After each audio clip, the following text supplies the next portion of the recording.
আসার পর আপনাদের পক্ষ থেকে আমার কাছে একটা আবদার করা হয়েছে যে পর্দা বিষয়ে কিছু কথা বলার।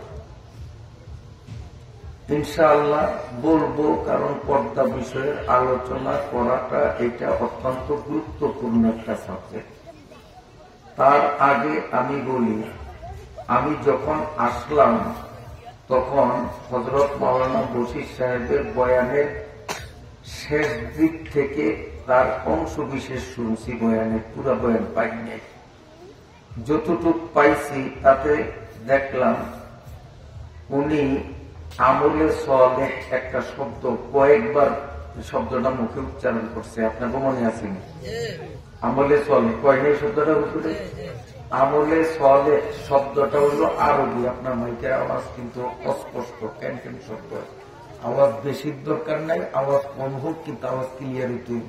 আর নসেট মানুষ যা আছে বেগুনের দাঁড়িয়ে নিয়ে ওই মাইক হালে দিয়ে মুখ দিয়ে আওয়াজ করুন। এ কেন কেনে নেই শব্দ সহ্য হয় না। পারলে আওয়াজ পরিষ্কার করেন, আর নসেট মাইক বা সবাইকে কাছে এনে গায়ে গায়ে মিলিয়ে বিনা মাইকে বয়ান করুন। মুহতারাম হাজিরিন, আমলে সালেহ শব্দটা হুজুরে যে বলছে বসে হুজুরে, আপনাকে মনে আছে?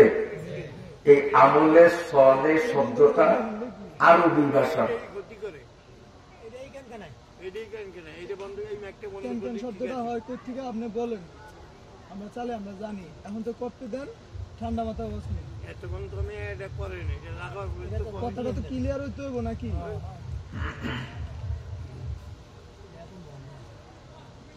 যেইভাবে শ্রোতারা ভালো, এটা বন্ধ থাকলে যদি শ্রোতারা কথা শুনিয়ে আরাম পায়, তো এটা বন্ধ করতে আপনার অসুবিধা কি? করিয়া দেখেন না, লাইনটা আউট করে দিয়া।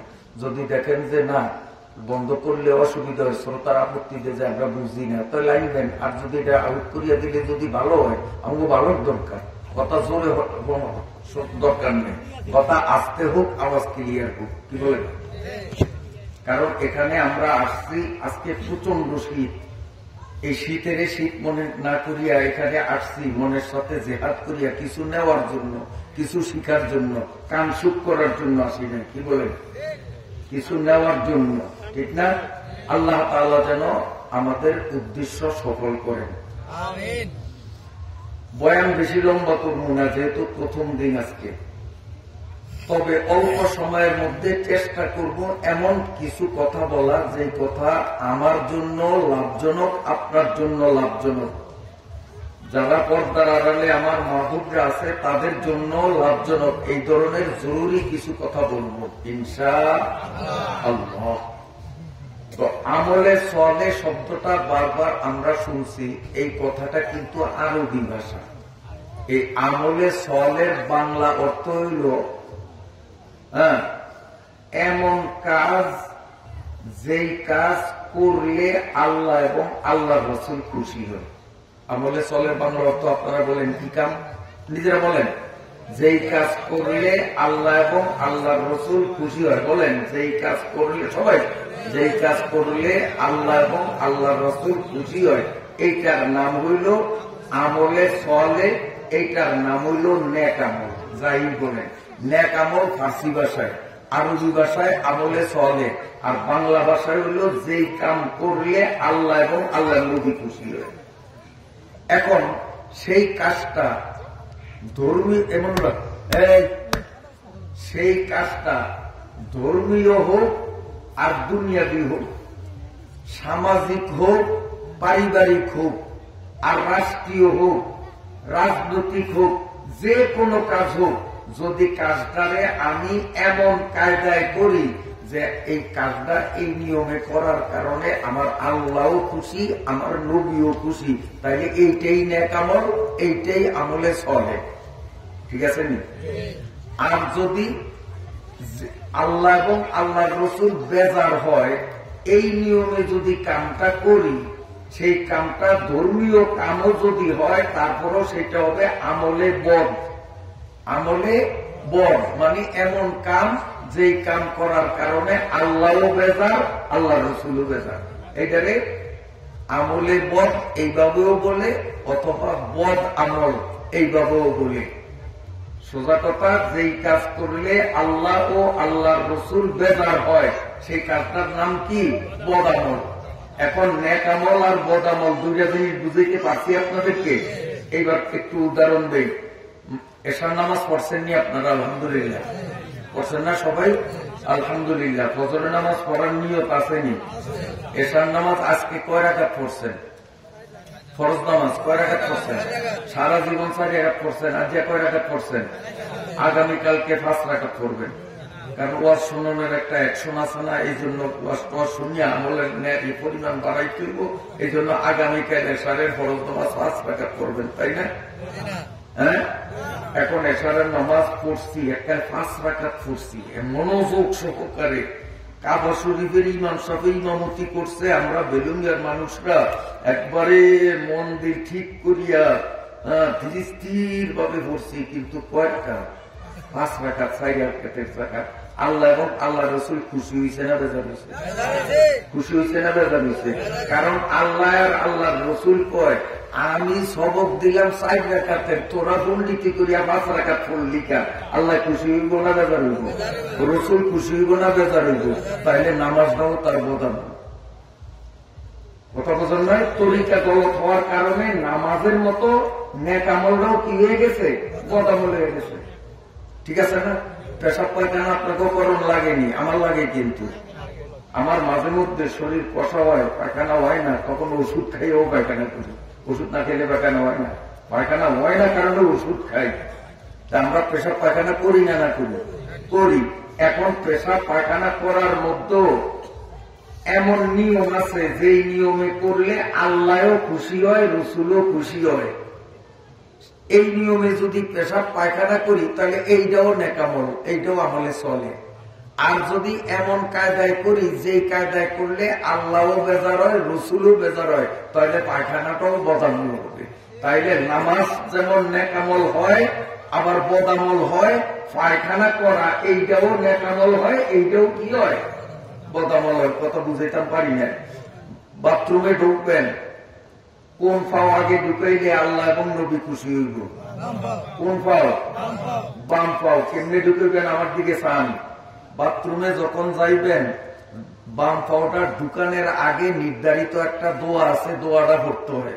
দোয়াটা পড়িয়া তারপরে বাম পাওটা ঢুকাইতে হয়, এরপরে ডাইন পাওটা ঢুকাইতে হয়।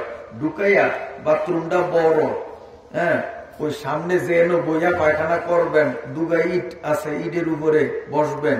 এই ইট 2 উপরে যাইতে আরো 1 কাইক বা 2 কাইক আগুন লাগে। এরকম বড় বাথরুম আছে না?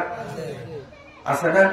যে দূর দিয়া ঢুকিয়া প্রথম ফ্লোরে পাও দিলাম, বাম পাও, এরপরে ডাইন পাওটাও ফ্লোরে রাখলাম, আবার 1 কাইক 2 কাইক 3 কাইক দিয়া ওই ইটের উপরে ওরম লাগে। এরকম আসেনি? আছে। এখন ওই ইটের উপরে যে বোম, যে ইটের উপরে উঠিয়া পেশাব পায়খানা করবো, এই ইটের উপরে ওঠার সময় কোন দোয়া পড়া যাবে না। দোয়া ছাড়াই প্রথম দিনও ডাইন পাও, পরে দিনও বাম পাও। মনে থাকবো? এরপরে পায়খানা করবো, পেশাব করবো। যখন পেশাব পায়খানা করা শেষ, এরপরে ঢিলা কুলুপ ব্যবহার করবো। ঢিলা কুলুপ ব্যবহার করা শেষ, পানি খরচ করা শেষ। এখন ওইখান থেকে নামবো। কেমনে নামবো? কোন দোয়া কালাম নাই। দোয়া কালাম না পড়িয়েই আগে নামামো বাম পাওনা, তারপরে নামামো ডাইন পাওনা। কথা বুঝতে পারছি? ওই ইটের থেকে আগে কোন পাও নামামো? বাম পাও, এরপরে ডাইন পাও। নামাইয়া এই 1 কাইক 2 কাইক যা লাগে সামনের দিকে আসবো, দুয়ার পর্যন্ত যাইয়া ওই বাথরুমের দুয়ারটারে খুলিয়া আগে বাই করুন কোন পাও? আগে কোন পাও? ডাইন পাও, তারপরে বাম পাও। বাম পাও বাইক করার পরে নির্ধারিত একটা দোয়া আছে, শিক্ষা লইয়েন যারা না পারেন, এই দোয়াটা করবো। এই নিয়মে যদি পায়খানা করি, পেশাব করি, আল্লাহ এবং আল্লাহর রসুল খুশি হয়। অতএব এই পায়খানা করা, পেশাব করাটাও আমলে চলে। এইটাই নেক কাম। এইটাও কিয়ামতের ময়দানে আমার মিজানের পাল্লারে বাড়ি বানাবো, আমার জান্নাতে যাওয়ার কারণ হবে। কথা বুঝতে পারছি? কথা বুঝাইতে পারছিনি সবাই? সবাই বুঝে আসছে? আচ্ছা, তাহলে রোজা রাখা সওয়াবের কাম না গুনার কাম? এই কথা কোন? রোজা রাখা সওয়াবের কাম না গুনার কাম? সওয়াবের কাম। কিন্তু তাও যেই নিয়মে রোজা রাখলে আল্লাহ খুশি হয়, আল্লাহর রসুল খুশি হয়, ওই নিয়মে যদি রোজা রাখি তাইলে রোজা সওয়াবের কাম, রোজা আমলে চলে, রোজা নেক কাম। আর এই নিয়মে রোজা রাখলাম, যেই নিয়মে রোজা রাখলে আল্লাহও বেজার, আল্লাহর রাসূলও বেজার, ওই নিয়মে রোজা রাখলে এটা আমলে নেক আমল হবে না, বরং ওই রোজাও তার কি হবে, বদ আমল হবে। কেমনে? রোজা রইলাম, ফ্যাটের বুকে ফ্যাট ফিডের সাথে বাজিয়ে দিছি, পানির পিপাসায় গলা শুকিয়ে গেছে, মাজা বাঁকা হয়ে গেছে, তারপর রোজা ছাড়ি না, রোজায় বড় টাইট, কিন্তু সারাদিন মিশা কথা কইলাম, গীবত করলাম, গালাগালি করলাম, তোর মায়েরে বোনেরে, এরপর একটু কই নাই, তোর মায়ের বোনের উপরে আরো কিছু কয় না শব্দ, এটি আমার মুখ দিয়ে আমি উচ্চারণ করতে পারলাম না, কারণ শালীনতার পরিপন্থী হয়, আমরা বুঝতে বুদ্ধটা কি কয় এরপরে, এরকম গালি গ্রামে আসে না নাই, আসে না নাই। তো সারাদিন রোজা থাকিয়া যদি গালাগালি করে, মিথ্যা কথা কয়, গীবত কয়, তা আল্লাহ খুব খুশি হয়, রসুলে খুব খুশি হয়। তাইলে এই রোজা তার জন্য নেক আমল না বদ আমল? এই রোজা তার জন্য নেক আমল না বদ আমল? এই রোজাও তার জন্য বদ আমল। এক কথাই বুঝলাম আমরা, কামটা ধর্মীয় কাম হোক আর সামাজিক কাম হোক বা পারিবারিক কাম হোক, যে কোনো কাম হোক, যেই নিয়মে করলে আল্লাহ এবং রসুল খুশি হইব, এই নিয়মে করলে এইটাই নেক আমল, এইটাই আমলে চলে। এর বিপরীত হইলেই বদ আমল। পরিষ্কার হয়েছে কথা? আল্লাহ তাআলা আমাদেরকে বুঝবার মতো তৌফিক দান করেন। এখন আমার দিকে চান, অনেকে মনে করে কি যে শুধু নামাজ পড়া, রোজা রাখা, তসবিহ টিপা, এডি মনে হয় নেক আমল। আসলে তা না। আসল কথা হইল তরিকা মতো যেই কাম হবে সেইটাই নেক আমল। আপনি ফজরের নামাজ পড়ছেন, ফজরের নামাজ পড়ার পরে নিজের মরিচ ক্ষেত নিরানের জন্য কোদাল নিয়ে আপনি যে নিজের মরিচ ক্ষেত নিরাইলেন, এই মরিচ ক্ষেত নিরানিটাও আপনার জন্য কি হবে, ইবাদত হবে।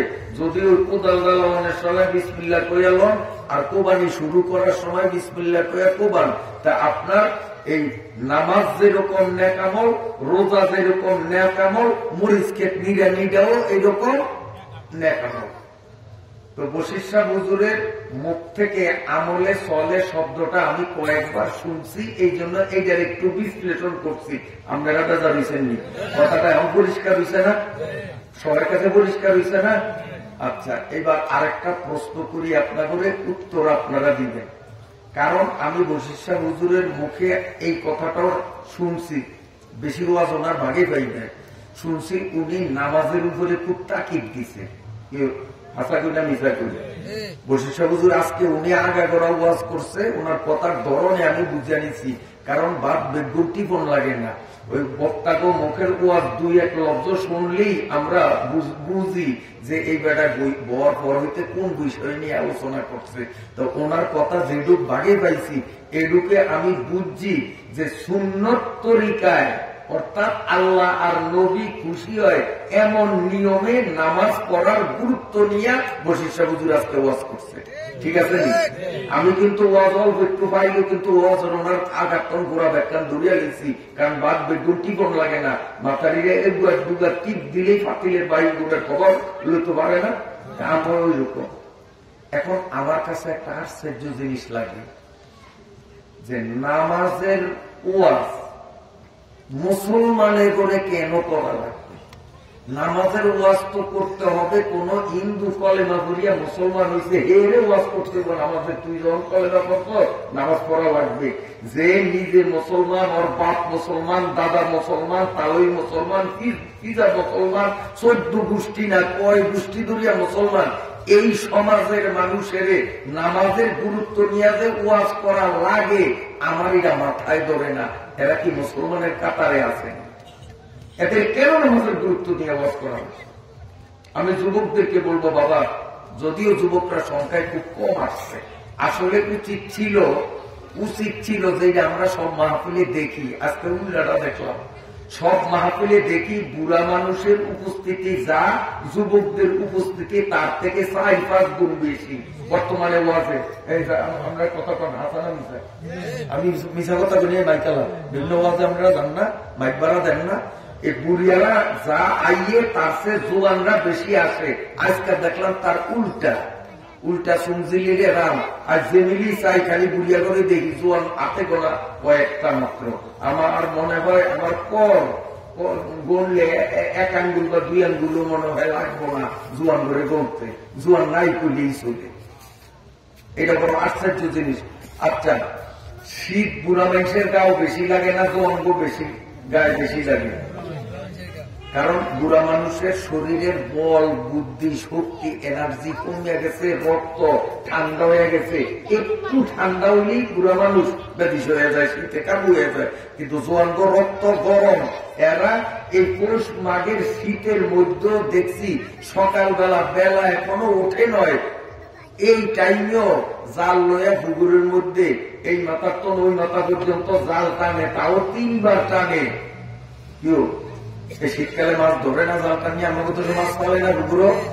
একটু বুড়িয়ারা নামে না জোয়ানরা নামে? জোয়ানরা নামে। তাইলে বোঝা গেল যে জোয়ানে তো রক্ত গরম, অব শীত কম। এই শীতের দিনে পানির মধ্যে ঘন্টার পর ঘন্টা জাল টানার মতো শক্তি অবগায় আছে। তাইলে আজকে ওয়াজে আসার বেলায় বুড়িয়াদের থেকে এই এলাকার জোয়ানরা কেন দুর্বল হইল? এটিদের কপালে বিয়া আছে কিনা আল্লাহ জানে।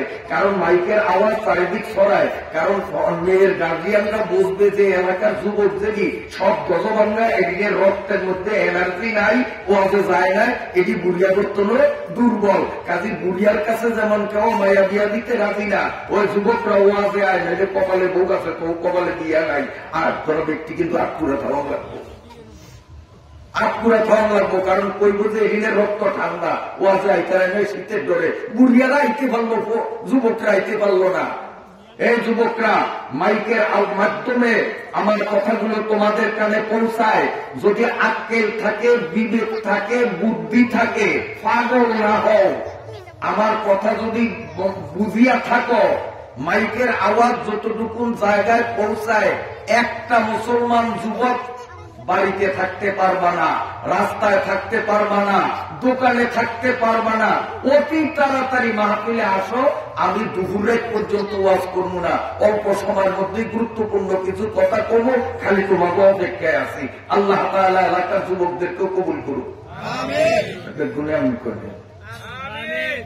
চিন্তা আছে, মুরব্বীরা চিন্তা করে, হুজুর যদি শ্রোতার সংখ্যা বাড়িয়া যায় তাইলে তো ওয়াজ ভাগে কম পাবো, কারণ ওরা কত বেলি লইয়া যাইব না। কেউ আমরা ওয়াজ ভাগে কম পাইবেন? আরো যদি 50টা যুবক যদি আইয়ে, এতে কি ভাগে ওয়াজ আমরা কম পাইবেন? ওরা আইলেও যা পাইবেন, না আইলেও তা পাইবেন। তা আইলে মধ্যে দিয়া ওরা উপকৃত হইল, ওদের মধ্যে দিনের একটা বুঝ আসবে। ইনশাআল্লাহ এই পোলাপাই শীতকালে এই আপনাকে খুব ভাঙ্গিয়া হাঁস চুরি করিয়া বিলো যাইয়া পিকনিক করবো না, এরকম হাঁস চুরি করিয়া পিকনিক করার সিস্টেম আপনার এলাকায় না থাকলেও অনেক এলাকায় আছে। এটি বুড়িয়ারা করে না, যুবকরা করে। এই বুড়িয়ারা করে না, যুবকরা করে। যুবকরা করে কেন করে? দিনের বুঝ নাই। এই জন্য এই ওয়াজ মাহফিলে যে যুবকগুলি আসে, এরা ইনশাআল্লাহ কেউ খুব ভাঙ্গিয়া হাঁস চুরি করে না। কারণ ওয়াজের কারণে তাদের দিলের ভিতরে আল্লাহর ভয় ঢুকিয়া যায়, আল্লাহর মহাব্বত, নবীর মহাব্বত, আখিরাতের বিশ্বাস দিলে ঢুকে, এরা কেউ খুব ভাঙ্গে না। এই খুব ভাঙ্গিয়া হাঁসুরি করিয়া যারা পিকনিক করে খবর লইয়া দেন, এটি একটা ওয়াজে না, এটি তাবলিগে যায় না, এটি টঙ্গি যায় না, এটি চরমনায়ও যায় না, উজানিও যায় না, শশিনাও যায় না। এই পার্টি আটচুরি করে। এই এলাকায় মনে হয় 800 পার্টি বেশি, যার কারণে যুবকরা আসে না। এই যুবকরা যদি নাই আসো এত কড়া কথা বলার পরেও, তাইলে আমি ধরে নিলাম যে তোমরা মনে হয় 800 পার্টি। এই সোরা পার্টির থেকে নিজেদের নামকে গুছাইয়া সব হিসাবে সৎ লোকের কাতারে তোমাদের নাম যদি উঠাইতে চাও, আর দেরি করিও না, অনতি বিলম্বে তোমাদের পায়ে হাত রাখছি, মাহফিলে আসো। ইনশাআল্লাহ একটা বুঝ আল্লাহ তাআলা আমাদের পয়দা করিয়ে দিতে পারে। আমার কথা আপনারা রাগ করছেন নি? কথাটা একটু করা হয়েছে, আর করা লাগেও।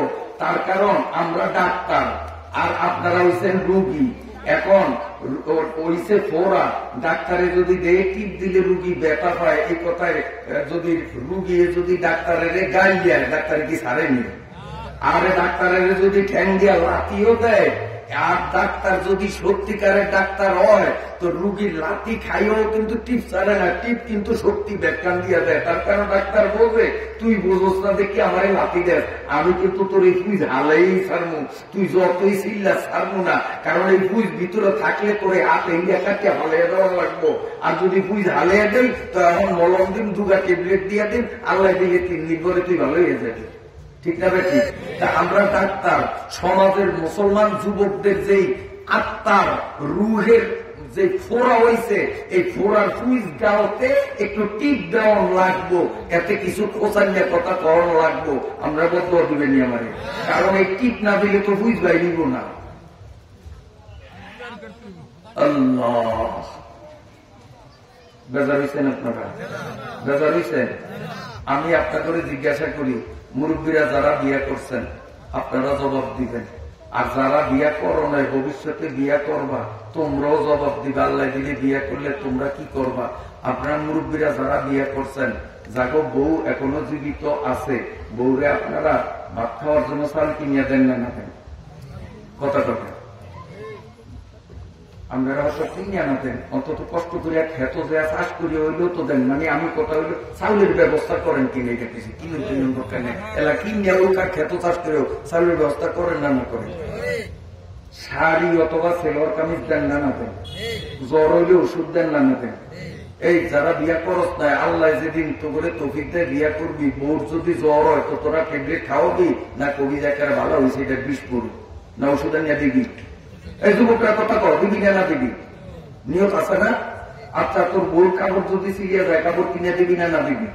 এখন আমার কথা হইল, বিয়ার পরে যে কাবিন হইছে, সরকারি কাবিন রেজিস্ট্রারি করা, কাবিনের কোনানো লেখা আছে যে ওরে ভাত দিতে হইব, ওরে এই ইলিশ মাছ কিনে দিতে হইব, সেগুলো মাছ কিনে দিতে হইব, মূলা কিনে দিতে হইব, শাড়ি কিনে দিতে হইব, ছায়া কিনে দিতে হইব, ব্লাউজ কিনে দিতে হইব, জ্বর হইলে ট্যাবলেট কিনে দিতে হইব, কাবিনও লেখা আছে। আমার জীবনে আমি বহুত কাবিন গাদাগাদি করছি, আর কাবিনের আগা গোড়া আমি সব পড়ছি যে এটার মধ্যে কি লেখা, কিন্তু আমি ভাইটাই নয়। আপনারা যারা বিয়ে করছেন এরাও তো কাবিন ইনশাল্লাহ যারা করছেন, হ্যাঁ, আপনারা কাবিনের মধ্যে কি ভাইছেন এই কথাগুলি লেখা আছে? এরপরও দেন কাবিনের মধ্যে তো লেখা নাই, এরপরও দেন। আমার প্রশ্ন হইল ওইটা যে কাবিনে তো নাই। আজকা বাইর যে বৌরে কইবেন এই বাক্সার থেকে কাবিন নামাইয়া এই চা কাবিন, কাবিনের মধ্যে কিন্তু মাছ কিনুনের কথা নাই, কাবিনের মধ্যে ওষুধ কিনুনের কথা নাই।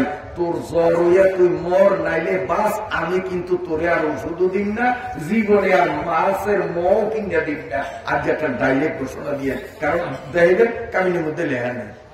কিন্তু তারপরে বউ আপনারে কি কইব জানেন?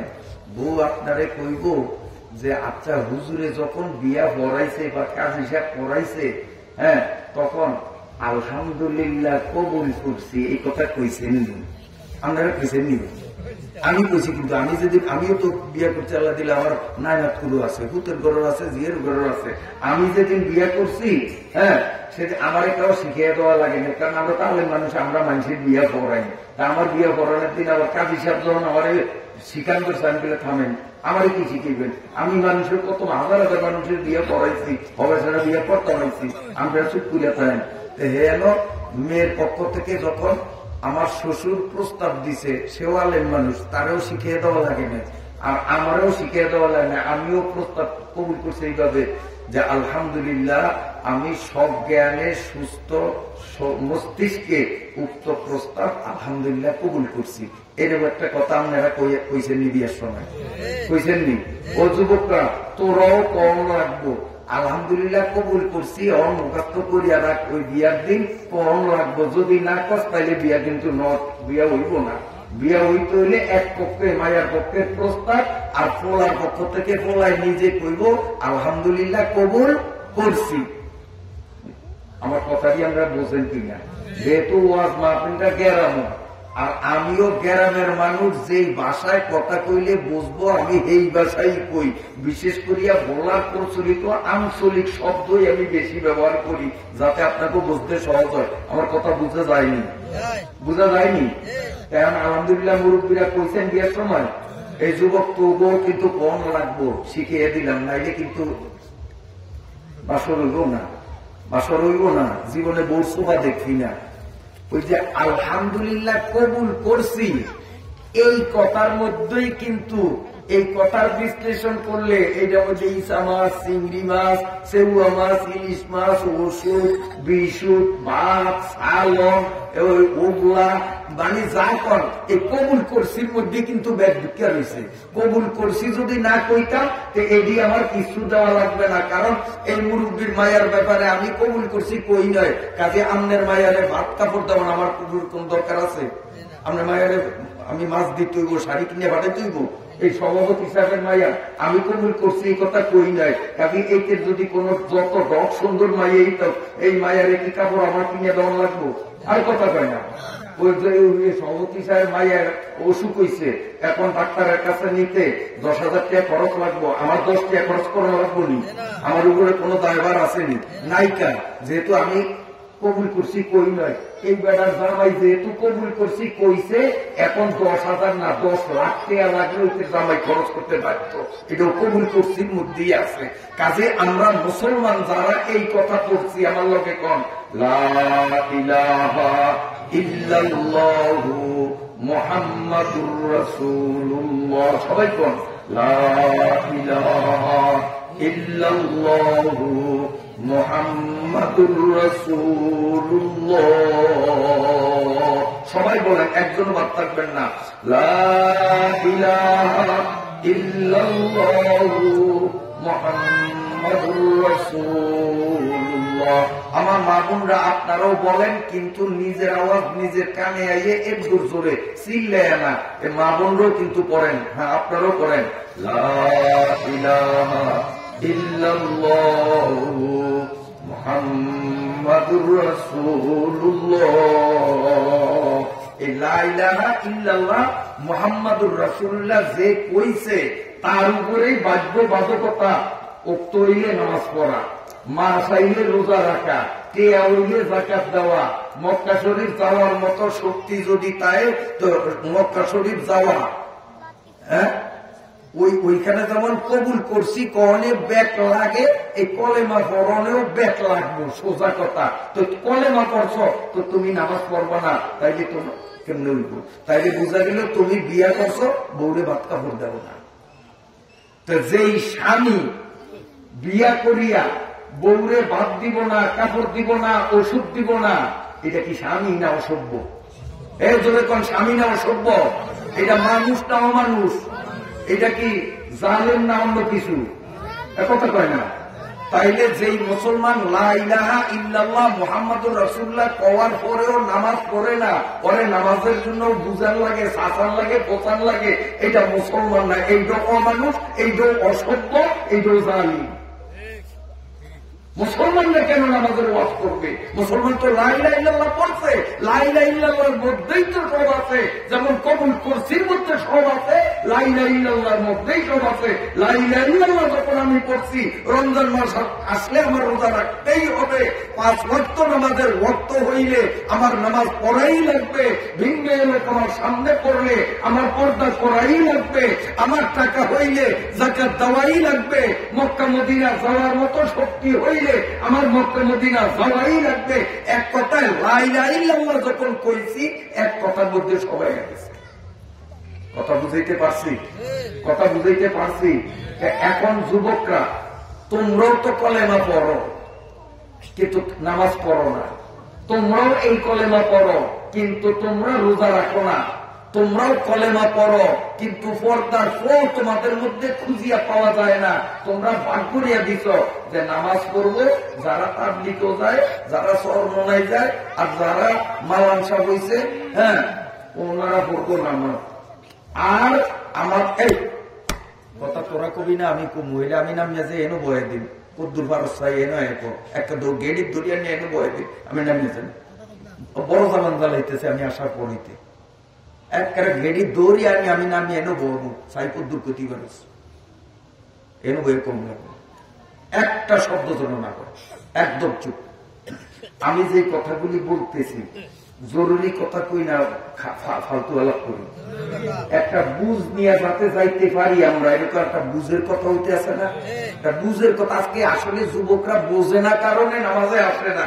ইনশাআল্লাহ যুবকরা যদি ওয়াজে আসে তো নামাজে কেমন আসে, এই আমি অনেক মাহফিলে বলছি, আজকেও বলি। যেহেতু আলহামদুলিল্লাহ যুবকদের সংখ্যা প্রথম যা পাইছি এখন তার ডবলের বেশি, বলেন আলহামদুলিল্লাহ। আরো আসবে, আরো আসবে ইনশাআল্লাহ, আরো আসবে, এখন ডবলের বেশি। বাস্তবেই দেখেন পিছের দিকে সব ঘুরে আসেন না, যুবক আগে যা আছে তার চেয়ে বাড়ছে না, আলহামদুলিল্লাহ বাড়ছে, কিছু বাড়ছে, কিন্তু এখনো সন্তোষজনক হারে বাড়ে নাই। এই এলাকায় আরো যুবক আছে যাগর কানে মাইকের আওয়াজ যায়, এখনো ওয়াজে আসে নাই, তবু ভাই উপরে হাত রাখিয়া তোদের কাছে অনুনয় বিনয় করছে, আয় বাবা একটা বুঝ নিয়ে যাবে ইনশাআল্লাহ। ইনশাআল্লাহ আল্লাহ কারে কোন সময় কবুল করে বলা যায় না। একে চশমে জাদান গাফেলা যাসা এনাবাসি, একে চশমে জাদান গাফেলা যাসা এনাবাসি, সাইয়াদ কেনে গায়ে কুনাদ আগা এনাবাসি। আল্লাহ কোন সময় কোন কথায় কার কপাল খুলিয়ে দেয় বলা যায় না, বলা যায় না। বহু গুন্ডা পান্ডা দুষ্ট দেখা যায় একদিনে সোজা হয়ে গেছে, আল্লাহ কবুল করছে। কোন কথায়? বরিশালের এক বেড়া, এই হিসুমা যাত্রা গান আছে, আমরা তখন ছোট, কথাটা এমন স্পষ্ট মনে আছে। বরিশাল চানমারি আমরা চিনেন কিনা কইতারি না, লজঘাটের দৈন পাশে, অল্প দৈন পাশে একটা জায়গার নাম, মেডিকেলের আগে লজঘাট আর সাগরদী মেডিকেলের মাঝখানে একটা জায়গার নাম আছে কি চানমারি। এই চানমারি হইল বিশাল আয়োজনে যাত্রা গান, মাসব্যাপী যাত্রা গান। আমরা যে সময় ছোট আসলে যাত্রা গানের হিরিক আছে, আমি বলারও বহুত হয়েছে। ইনশাআল্লাহ আল্লাহর শুকরিয়া আদায় করি। আমি তখন এই কার মতো তুমি এই ওর মতো দুর্নাবালেক, আমি তখন সাবালেক না, এরকম ছোট্ট। আমি আলীনগর মাদ্রাসায় পড়তাম তখন, এই যে মাইকের মতো এই বয়সের, এই লম্বাও মানে ওর মতো দূর ছোট্ট ছিলাম। আমি জাগির ছিলাম এই সানমিয়া গোয়ালের ঘরে, আপনারা হয়তো অনেকে চিনতেও পারেন। এই সানমিয়া গোয়ালের ঘরে আমি জাগির ছিলাম, ছোট্ট মানুষ, রসি গরজে ভাত খাইতাম, কারণ তখন আমার উপরে পর্দা ফরজ হয়, আমি না বলে। তখন এই সানমিয়া গোয়ালে ঘরের বেড়ার মনে হয় 5-6 হাত দূরে একেবারে ঘরের লগে যাত্রা গান। পরে 10 দিন না 15 দিন দিফি যাত্রা গান। বাড়ির মানুষ বেড়ারা মাতারিরা বেগুর গেছে, আমার কার তুই ছোট মানুষ কি হইব, টুপি খুলিয়া গেলে কিচ্ছু হইব না, আমার টানাটানি করছে। আমি বলছি যে আমি জানি না, আপনারা যান। এরকম দাঁড়ে হয়েছে, তাও যাত্রা প্যান্ডেলে যায়নি। ইনশাআল্লাহ আল্লাহ হেফাজত করছে, আল্লাহ হেফাজত করছে। আমার জন্মের পর থেকে আজ পর্যন্ত সিনেমা হলে একদিন গেছি আর যাইনি, একদিন গেছি। হাসা কথা শিয়ার কাছে, হ্যাঁ কোনটা মুরব্বীরা চিনবো, বলে চিনবো না। বর্তমানে গাজীপুর রোডে যে আদালত বিচার আচার হয়, এনডিউকা সিনেমা হল আছে, চাঁদমহল সিনেমাটার নাম মনে আছে মুরব্বীরা। এই চাঁদমহল সিনেমা হলে একদিন গেছি আমি, তাও কেমনে গেছি শোনেন, কেমনে গেছি শোনেন। মোডে জামু না, কিন্তু চলতাম, আলীনগর সব পড়তাম তো দুগা পড়া হয় না, এদিক টুপি খুলে এদিকে পড়াই সিনেমা হল যাইতো। আমি না কইতাম হতো না, তো ওরা আমারে অগলগে বানানোর দিকে একদিন ফার্মপট্টি দিয়া বুঝিয়া শুনিয়া কয় টিকিট তোর লাগবো না, টিকিট করবো আমগো পয়সা দিয়া, উল্লা তোরে চা নাস্তা খাওয়ান। বন্ধু মহল একসাথে চলি, রাজি না হইয়া বাড়ি নাই আইসি সিনেমা সামনে আইয়া। এরপরে ওরা যখন কাউন্টারে টিকিট করার জন্য যখন দাঁড়াইছে, তখন আমি কইলে তোরা টিকিট 2টা কর, 3টা করিস না। আমি যাই কইয়া যে খিচিয়া পড়িয়া দিছি একটা দৌড়, এক কই দৌড়ে আলীনগর মাদ্রাসা আয়া করছি। আমি হলের মধ্যে ঢুকি না, আয়া করছি। ওরা দুটাই ঢুকছে, চাইছে। হেয়ার পর দিনও আবার গেছি। যেসব সিনেমা চলে না, এমনি ঘর খোলা, দুয়ার খোলা, অন্য সিনেমা চলে না। এইটার মধ্যে কি মানুষ যে পয়সা খরচ করিয়া চাই, একটু চাই এটার মধ্যে কি আছে। তো আমি সাউনের লোকের মধ্যে ঢুকছি, ঢুকিয়া চাইয়া দেখি যে ওই পাশে কাপড়ের কালা একটা পর্দা টাঙ্গাইয়া আর এই পাশে কতটি চেয়ার মানুষ বনিয়া, এছাড়া খোদার কসম কিরা করিয়া করলাম আর কিছু নাই। একটা কাপড়ের পর্দা দেখছি আর কয়েকটা চেয়ার দেখছি, এরপর ঘুরিয়া গেড়িয়া সাইয়া বেরিয়েছি। জীবনে একদিন গেছে সিনেমা হলে, আমি আল্লাহ কসম করিয়া বললাম। যুবক বাবারা কান খুলিয়া শুন, এই আমার সিনস না হলো না না না না না, এ কারো যাইতে দিম না। বইছে যখন মুনাজাত পর্যন্ত থাউন লাগবো। সোজা করে আপনারা কথা গুলি জামাই লইব, কালকা বেয়ানে আবার সালিশ হইব, কিলাকিলি বলছে আমার মায়ের উঠে চোট করাইছে, আমার নাতিরে উঠে চোট করাইছে, বেয়ানের কালে আবার চার দমে এলে বাঁচবো ঝগড়া। আমার একটু গয়ে পাবো না, কারণ আমি ওয়াজত নামি বলার দিকে যাবো গিয়া, আমার একটু গয়েও ভাইব না। কাজে যা সাইজ করন দরকার আমি করবো, কথা কইব আমার সামনে বইয়া। এইরকম সাহস ইনশাল্লাহ নাই। ওই কথা আবার এবার মাফ করলাম, সামনে মাফ করুন না, কেউরে কিচ্ছু করি না। নিজে নাম নিয়ে গেডিটা ধরে এনে আসার দিয়া বেকের দেহে দিন কথা কর, সাজাটা কারে কর, একটু আসার দিন যদি কথা করছে হ্যাঁ সাইজ আমি করবো, আমার সামনে বলাইনি কথা কইবো। এত বড় সাহস ইনশাল্লাহ বলাইনি নাই। কবি কথা কবি, কথা কবি একদম চুপ, যাই কেউ ভাবি না। কথা বোঝোস আর না বোঝোস বইয়া থাক, সব পাবি ইনশাল্লাহ। আচ্ছা, আপনারা বেজারনি আমার কথা, আমার কথা বেজারনি আপনারা ভালো করিয়া খেয়ালের সাথে শোনেন। ওই চাঁদমারি যাত্রা গান বড় প্রোগ্রাম, এই যাত্রা গানে যারা গান গায় এগুলো কয় শিল্পী। শিল্পী কয় না? এই এক শিল্পী বেড়ার কথা। এক শিল্পী বেড়ায় লঞ্চঘাটের থেকে একটা রিক্সা করছে, এই আপনার মাগরিবের পর রিক্সা চালায়। এই বেটায় সরমনার মুড়ি, এককালে বুড়া মানুষ, চুলদারি মোট সাদা। তো ওই বুড়িয়ারে কয়, চাচা চানমারি যাইবেন? জামু। ভাড়া কত? এত। ওঠে উঠেছে। এখন ওই এত হারা রাত ঘুম মারিয়া গত রাত গান গাইছে, আজ রাইতো গাইব। ওই রিক্সা বইছি গেলাম দিয়ে ঘুম দিছে, ঘুম। ওই বুড়িয়া ছায়া দিয়ে ওই যখন ঘুম হয়, ওই বুড়িয়া করছে যে ওরে একটা কাঠ করে মাঝে ফান দেখলাম। বুড়িয়া আসতে ওইটা মাথাত আইয়া রিক্সাটা সানমারির দিকে না নিয়া বরিশাল টাউনে সরমনে ফিসা হুজুরের আসিল ওয়াজ, অঙ্কার হুজুর গো বাপে, এই অঞ্জয় হুজুর আছে এটুকু বাপ হুজুর কোন এটার ওয়াজ। ওই রিক্সাওয়ালায় এই রিক্সাওয়ালায় হেন গেছে গিয়া ওয়াজের গেটের সামনে যাইয়া দেখে ওইতে অন্য ঘুম যায়। তো ওইটা জাগায় বাতিজা, যেহেতু হে উঠে ওইতে চাচা কইছে এই কথা, এই কথা বাতিজা জাগা মতো আনছি না, না আর ঘুম যাইস না। অমন তোকে চাই বলিয়া তোমার লোক আমার লোকের কথা আছে, আমার সামধান নিবা, তুমি আমার কোন কোন মানছ কবার তোরা জায়গা মতো আনছি, তোরা আমি বেজাঘাত নেই, জায়গা মতো আনছি। বুড়া মানুষ কারণে নাইলে কিন্তু থাপড়া গালের দাঁত হালাইতাম, এটা খালি বুড়া মানুষ কারণে নাইলে থাপড়া মুখিয়ে দিতাম। আমার কি হেন আনছি কি আরে ওয়াজ মাহফিল, এটা ওয়াজ মাহফিল, আমি যেমন যাত্রা গান, আমি শিল্পী, আমার এমনি বললো কি হেন সত্তা। এই বুড়িয়ারে মন্দ সত্য যত কয়, বুড়িয়া ধরছে পাবো তিনটা, দরিয়া চোখের পানি ছাড়িয়া কয় বাবা তোকে গান আরম্ভ হয় কয়টায়? আমি তো জানি রাত 12টায়, যেহেতু আমি রিক্সা চালাই রাস্তায়, 12টার আগে তো কোনোদিন তোরা গান ধরস না। কহ 12টাই তো শুরু করি, তেন আগে যাই তুইব না আমার জায়গা মতো। বাবা চরমনের হুজুরেরা 1 ঘন্টা ওয়াজ করে, 10টার আগে আগে ওয়াজ ছাড়িয়া দেয়। তো 10টা পর্যন্ত ওয়াজ হুম, জীবনে তো হুনস নয়। এরপরে তোরে এতন আমি রিক্সা দিয়ে সানমারি পর্যন্ত তোরে ফুসিয়ে দিন, একটেও আমার ভাড়া দেওয়া লাগবো না, আমি তোর ভাড়া নিন না। 10টার আগে হুজুরে ওয়াজ ছাড়িয়া দিব। হুজুরে অন্য বক্তাকে মতো 12টা 1টা 2টা পর্যন্ত ওয়াজ করে না। সরমান হুজুরে এত গভীরে তো ওয়াজ করে নিও, দৌড়ছে পাও যে তুই অন্তর থাক, 1 ঘন্টা হুজুরের ওয়াজ ধন, এরপরে আমি তোরে দিয়ে আমু, আমি তোর ভাড়া নিন না। হয়েছে স্মরণ, বুড়া মানুষ দাদার বয়সী ফাও ধরছে, মনের ইচ্ছার বাইরে হইলেও ও আপনার উপায় নাই আইসে। আবার পরে রিক্সাওয়ালা আর এই বেড়া দুজনে পিছিয়ে দিয়ে যায় বলছে আল্লাহর মর্জি সরমনের হুজুরের বয়ান, আল্লাহ তাআলাই কুদরতি ভাবে হুজুরের মুখ থেকে এমন বয়ান উঠাইছে, বরিশালের মানুষ অবাক যে হুজুরে জীবনে এইরকম বয়ান করেন, প্রত্যেকের দিলে গাচ্ছে। ওই শিল্পীরা ওইখানে পাগলের মতো হইয়া অজ্ঞান হইয়া খালি মাঠের মধ্যে গড়াগড়ি করতে আছে, তার হুঁশ নাই।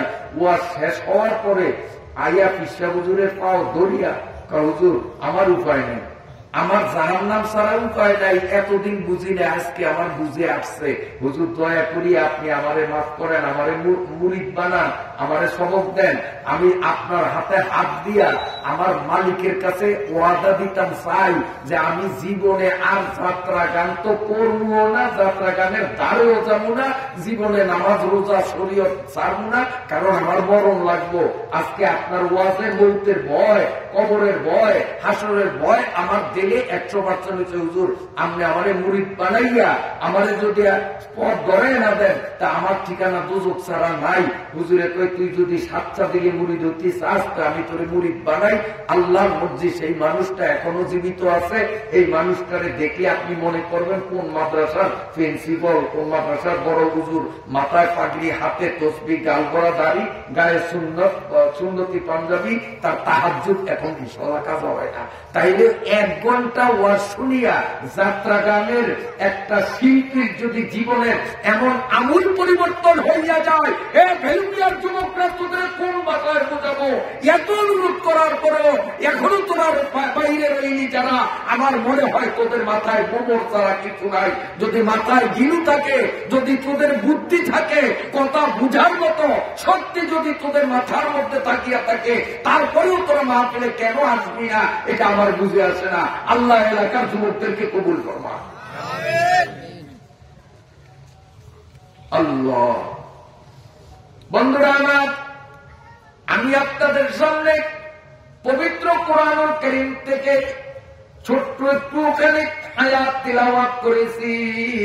আমার আল্লাহ এই আয়াতের মাধ্যমে আমাদেরকে বলতেছেন, কুল ইন কুনতুম তুহিব্বুনাল্লাহা ফাত্তাবিউনি ইউহিব্বুকুমুল্লাহ ওয়া ইয়াগফির লাকুম যুনুবাকুম ওয়াল্লাহু গফুরুর রহিম। সবাই বলেন সুবহানাল্লাহ।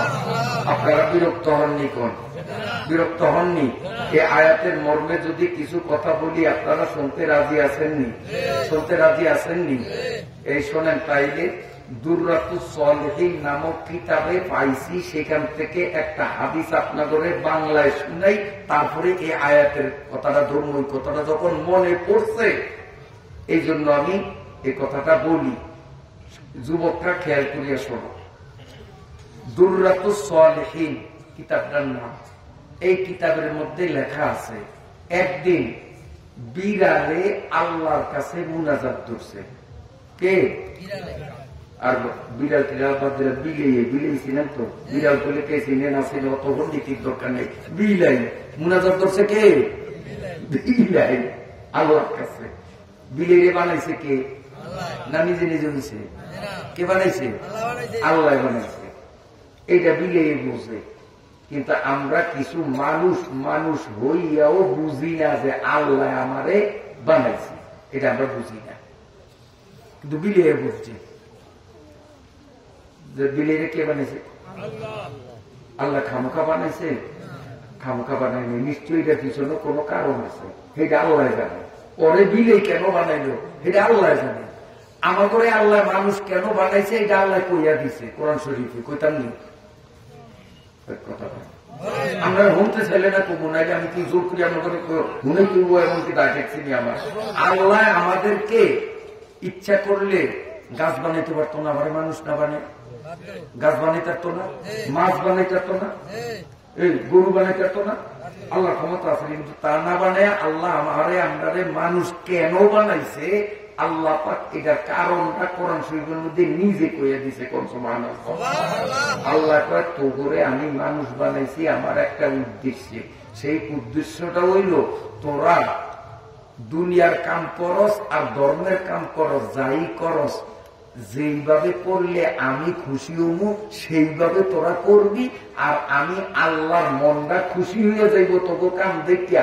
এই জন্যই তো করে মানুষ বানিয়েছি যে তোর কাম করবি তোরা, লাভ হইব তোগ, আমার মধ্যে একটু খুশি, তোরা কাম করবি আমার কাছে কি খুশি। যেমন দাদায় নাতিরে চকলেট দেয়, নাতি ছোট্ট, নাতি চকলেট খায়, নাতির জিব্বাত মিডা লাগে, দাদার জিব্বাত কি মিডা লাগেনি, কিন্তু দাদার মুস করে আসে, কারণ দাদার তো কত আরাম লাগে, নিজে খায়, নাতি খায়, দাদায় দেখলে দাদার কি লাগে, আরাম লাগে। তো আল্লাহর বন্দায় যদি তরিকা মতো নামাজ, রোজা, হাগা, মুতা, তারপরে ব্যবসা বাণিজ্য, কৃষিকাজ, রাজনীতি, যা সব যদি এইভাবে করে, যেইভাবে করলে আল্লাহ খুশি হয়, এইভাবে যদি করে, তা আল্লাহর কাছে দেখতে ভালো লাগে, আল্লাহ মুস্কি মুস্কি আসে, আর ফেরেশতা করে সাহেবা আমার ওই বন্দাটা কেমনে কাম করে, আর যেমনে করলে আমি খুশি হবো, এমনে করে তোরা সাক্ষী থাক, আমি ওরে মাফ করে দিচ্ছি।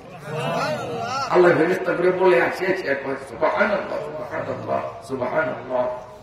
তো বিলাই মুনাজাত দিচ্ছে আল্লাহর কাছে, মুনাজাত দিয়া কয় আল্লাহ আল্লাহ আল্লাহ, তুই সত্যটা বিলাই খাস কাদা কুদা, তুই আমার মুনাজাত দর্শ কি আরে, তোর কি মুনাজাত ধরনের কথা আমি কইয়া দিছি নি কোনোদিন, কাল্লাম নে কম নয়, তারপরও তো আমি বিলে হইলে কি হয়েছে, আমরা একটু হইলেও তো আমার মাথার বুদ্ধি দিচ্ছেন, বিলের মাথা তাহলে বুদ্ধি দেয় না, হ্যাঁ ওর বুদ্ধি যদি না দিয়া থাকে আল্লাহ, তো কনসে দুয়ার খেয়ে থুইছেন, খিল দিচ্ছেন, এরপরে পাটা দিয়ে দুয়ার চাপিয়ে থুইছেন, এরপরেও ওই সৌয়ারি ঘরের আপনার কোনাইছেন ফাঁক দিয়া একটু ফাঁক টোকে বাইর করিয়া হেড দিয়া আইয়া শিক্ষার উপর তবে দুধ চুরি করিয়া খায়, কারণ ওর মাথার বুদ্ধি কম না বেশি, কমনে কমনে কত পথ ঘুরি আইয়া আমার বসে বুদ্ধি খায়, এমনি এমনি গেলে আমি দুধ চুরি করতে পারবো, করে না করে।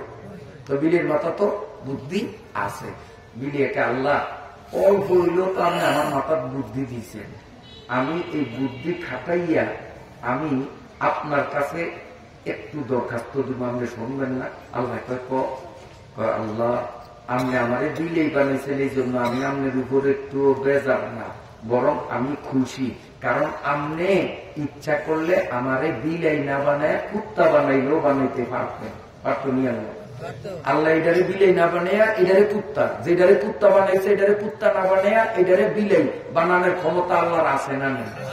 আছে না নাই? আছে। আল্লাহ এটা দেখা দিছে দাউদ আলাইহিস সালামের জমানায়, কতগুলি মানুষ আমার মতো আপনার মতো মানুষ, সেকেন্ডের মধ্যে মানুষগুলি শুরু হয়ে গেছে, শুরু বাস্তবে, স্বপ্নে না, বাস্তবে দাউদ নবীর আমলে কতগুণ মানুষ, এই দেখা যায় মানুষ চোখের পলকের মধ্যে দেখা যায় মানুষটা, আর মানুষটা কি শুয়োর, আবার কতগুণ হয়েছে বান্দর। আমি সেই ঘটনা শুনলাম, এটা কোরআন শরীফের প্রথম পাড়ায় সূরা বাকারার মধ্যে এটি আল্লাহ কইয়া দিচ্ছে, সেই কথাটি আমি বলার আঞ্চলিক ভাষায় আপনাদের কই। মানুষ, কিন্তু এই মানুষগুলির যদি আল্লাহ বাস্তবে এইরকম জেতা মানুষটারে যদি এই সেকেন্ডের মাথায় শুয়োর বানাইয়া দেখাইতে পারে, বান্দর বানাইয়া দেখাইতে পারে, আমার সেই আল্লাহ কুত্তারে বিলাই কুত্তা বানাইয়া দেখাইতে পারে কি পারে পারে কিনা? তো বিলিয়ে আল্লাহ আপনি ইচ্ছা করলে আমারে কুত্তা বানাইতে পারতেন, কুত্তা না বানাইয়া আপনি যে আমার বিলাই বানাইছেন, এতে আমি আপনাদের ধন্যবাদ দেই, আমি আপনার শুকরিয়া আদায় করি। আল্লাহ কয় ও বিলাই, তুই কুত্তার এত ঘৃণা করস কা, যে তোরে কুত্তা না বানাইয়া বিলাই বানাইছি এই জন্য তুই খুশি? এর দ্বারা বোঝা যায় না যে ওই কুত্তারে ঘৃণা করে? হ্যাঁ, তুই কুত্তারে এত ঘৃণা করস কা, তোর লোক কি লোকের বাগা তো মিলিয়ে ঠেলা ঠেলি আছে না? হ্যাঁ, না যৌতুক লিয়া ঠেলা ঠেলি আছে? যৌতুক লিয়া ঠেলা ঠেলি আমাদের দেশে আছে না নাই? নাই। কথা আছে যৌতুকের সময় যে অমুক কোম্পানির, বাজাজ কোম্পানির হোন্ডা দিতে হবে, কিন্তু বাজাজ কোম্পানির হোন্ডা না দিয়া যদি মায়ার বাঁচবে, সে যদি আপনার কি বাজাজ কোম্পানির না দিয়া সে টিভিএস কোম্পানির হোন্ডা দেয়, তখন এই ডেলিয়া কিন্তু দুই পক্ষের মধ্যে কিলাকিলি মারামারি হয়, যে বিয়ার আগে কথা আসলে এই কোম্পানির মোটর সাইকেল দেওয়া লাগবো, আরেক কোম্পানিটা দিল কার, এইটা ফিটাফিটি বাজে সমাজে আছে না নাই? যুবকরা ভালো করিয়া শোন, নিজে পায়খানা করিয়া একবারে ডাইনার দিয়া নিজের হোকার তনে গু নিজের হাতে লইয়া নেলা দিয়া একবারে চাঁদে চাঁদে নিজের গু খাওয়ান যা শ্বশুর বাড়ির থেকে যৌতুকের টাকা হোক যৌতুকের মাল হোক কুশল করিয়া আনা এককালে নিজের গু খাওয়া কোনো বেশ কম নাই। নাউজুবিল্লাহ করবেন না? এই গু খাওয়া পার্টি আমরা সমাজে আছে না নাই? আছে না নাই? এই জন্যই তো মাইয়া হইলেই ব্যাকের মন খারাপ হয়ে যায়, কারণ যৌতুকের বোঝা মাথার উপরে আইব কয়দিন পরে। সমাজ দূষিত হয়ে গেছে আজকে, যে যৌতুক রাষ্ট্রীয় আইনে অবৈধ, শরীয়তের আইনে অবৈধ, সমাজের আইনে অবৈধ। এই যৌতুকের সরাসরি মুসলিম সমাজের মধ্যে আছে না নাই? একদল লোভা মানুষ রূপী শয়তান এগুলি হরিবারের যৌতুক খাওয়ার জন্য কুমিরের মতো হাত করিয়া থাকে। এদিনের দেখতে মানুষ দেখা গেল এটি মানুষ না, এটি আসলে কুমিরের থেকেও নিকৃষ্ট, শুয়োরের থেকেও নিকৃষ্ট। আল্লাহ করে জ্ঞান দেয় না, বুদ্ধি দেয় না, শরীর দেয় না, কামাই করিয়া বৌরে খাওয়াইতে পারবি না। হ্যাঁ, হরিবারের তো যৌতুক আনবি কা, গু খাবি খেয়া। বন্ধুরা আমার, আল্লাহ বিড়ালে জিজ্ঞাসা করলেন, রে বিড়াল, কুত্তারে তুই এত ঘৃণা কেন করলি? তার সাথে কি তোর জায়গা জমি নিয়ে ঠেলা ঠেলি আছে না যৌতুক নিয়ে ঝগড়া আছে? কি কারণে তুই কুত্তারে এত তুচ্ছ করলি? বিলাইকে আল্লাহ আপনি সব জানেন বোঝেন, তারপরেও আমি বলি, ও মাবুদ, আমি এই পর্দার ওই ঘাসে কারা কথা কস মনে করছ যে তো করে আমি দেখি না, কিন্তু কথাগুলো তো কানে হুনি, স্যারে তোর নাম আইয়া হেন তো ধরিয়ান তার পারো। আমি ডাকার তো নাই নাই, আমি বলার তো নেছি, আমি বিদেশে হুজুর না। হ্যাঁ, ওরা মনে করছে যে ডাক্তার তো নেছি হুজুরে, হুজুরে ডরে তো কইব না। আমার বাড়ি তবু বাড়ি বেশি দূরে না, ধারে, আমি দেশে বলা, আমি বিদেশে হুজুর না। আমার সাবাস আছে, গেডি ধরিয়া না সার দেবো যদি আবার পর্দারে বেড়ে কথা কস, বেয়াদব কথাকার। কথাগুলি কি আমি জরুরি করতেছি না বেজরুরি কথা? একটা বুঝের কথা করতেছি না, ইনশাআল্লাহ বুঝ হইব ইনশাআল্লাহ। দেখবেন অল্পতে একটা বুঝ হইব ইনশাআল্লাহ। বুঝের কথা বলতেছি, দিলের কান দিয়ে শোনেন। তা এখন বিলেয়ে কয়, আল্লাহ আপনি কি দেখেন না কুত্তায় যে গু খায়? আমি বিলেই কোনদিন গু খাইছি? আমার 14 গোষ্ঠী গু খাইতে আপনি দেখছেন? আল্লাহ কনসে আসা কথা কন? আল্লাহ কয় না, তোরা তো গু খাস না। আল্লাহ আপনি যদি আমার বিলেই না বানিয়ে কুত্তা বানাইতেন তাহলে তো আমিও তো গু খাইতাম। কথা ঠিক আছে না বেটি? বিলেই কয় আমার যদি বিলেই না বানিয়ে কুত্তা বানাইতেন আল্লাহ তো আমি গু খাইতাম। তা আপনি তো ভালোই করছেন, আমার যে কুত্তা না বানিয়ে বিলেই বানাইছেন, আমি আপনার ধন্যবাদ দেই, আলহামদুলিল্লাহ, আমি শুকরিয়া আদায় করি। এই কথাগুলি যখন কয়, ফাঁসে আসিল কুত্তা একটা, ওই পর্দার আড়ালের ফলাইনের কথা আমি যেরকম শুনছি, কুত্তারও বিলের কথা শুনছে। শুনিয়াই কুত্তাকে, আল্লাহ ও আল্লাহ বিলের কথা শুনছেন, আমি কুত্তাও কিন্তু আমরা লোকের কথা তুমি আল্লাহকে তুই আর কি কবি? ওই আখাডা, তুই কি গু খাস না? বিলে কি মিশা কথা কইছে নি? তুই গু খাস, আমি সাক্ষী, তুই কি কবি? আল্লাহ গু তো খাই না, হাসা কথা আমি অস্বীকার করি না, তারপরও আপনি আমার বানান না? কথা বানাইছি তো আমি। আপনি যখন বিলের বানাইছেন, বিলের কথা শুনছেন, আমি কুত্তারও আপনি বানাইছেন, আপনি আমার কথা শুনবেন না? কোন যুক্তি? আমার কথা শুনুন লাগলো। তা আল্লাহ কয়, খাস গু কবি কি ক? তো আমার কুত্তায় কওয়া শুরু করছে, কয় আল্লাহ আপনি আমার কুত্তা বানাইছেন, আমি গু খাই। বিলে গাইয়ে কইছে, হাসা কথাই কইছে, মিশা কথা কয় না, আসলেই গু খাই। হ্যাঁ, একবারে যদি এরকম মাছের কাটা কুদা, গরুর আড্ডি এরকম বালা খাওয়ান, আর পাশেই যদি ফলাইলে সড়ক করে আজ্ঞা দেয়, তো ওই ফলাও করবার আড্ডি থুইয়া আমরা কিন্তু ওই গুয়ের উপর উপরে করি। কথা হাসা নামিছে কুত্তাকে, আল্লাহ আমরা যে গু খাই একটা হাসা কথা, গু দেখে ঠান্ডা থাকতে না। তবে মাহবুব গু খাওয়া ফেরানি কুত্তা তুমি আমারে বানাইছো, গু খাও, তারপর আমি তোমার উপরে বেজার না, তোমার উপরে রাগ না, তোমার উপরে আমি খুব খুশি। তুমি আমারে খুব ভালাই করছো, দয়া করছো। ইচ্ছা করলে তুমি আমারে কুত্তা না বানাইয়া শুয়োর বানাইলেও তো বানাইতে পারতা। তুমি আমারে শুয়োর না বানাইয়া কুত্তা বানাইছো, অনেক ভালো করছো। আল্লাহ তোমারে ধন্যবাদ দেই, আলহামদুলিল্লাহ। আপনারও কোন আলহামদুলিল্লাহ। এই কুত্তায় যখন এটি কয়, ওই পাশে জঙ্গলের মধ্যে আছেন শুয়োর একটা। শুয়োর আমরা দেখছেন কিনা জানি না, দেখছেন না? শুয়োর আমি দেখছি হাজার হাজার শুয়োর দেখছি, যাক এই ওয়াজ করুন না এখন। এই শুয়োর পাশে একটা এইটা কুত্তার নাজাত হচ্ছে, হুন্ডিয়া এইটা হয়তো এই ঘাস খাওয়ান বন্ধ করে দিয়ে তো আল্লাহ আল্লাহ আমি শুয়োর কিন্তু হুনছি সব, তো হুনস কি কুত্তা মিশা হতা কইছিনি? আল্লাহ কুত্তা ভাইয়া যা কইছে এককালে সত্য কথা কইছে, আমি বলে পৃথিবীর সবচেয়ে ঘৃণিত প্রাণী, হ্যাঁ আমারে শুয়োর সবাই ঘৃণা করে, আমার নাম দেয় একটা গালি, শুয়োর শব্দটা একটা গালি না? আমরা রাগ করি একজন শুয়োরের বাচ্চা এরকম করি না, এটা গালি। আমার নামটাই গালি, আমি এত তুচ্ছ, তারপরেও মাবুদ তোমারে কই তুমি আমারে শুয়োর বানাইছ, আমি হ্যাঁ তোমার উপরে সন্তুষ্ট, একটুও আমি বেজার না, আমি একটুও বেজার না।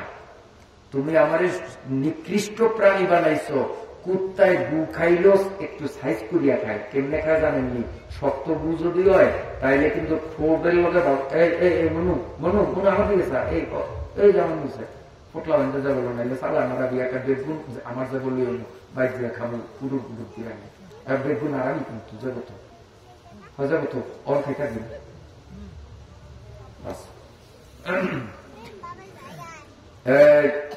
মনু কথা কইস না,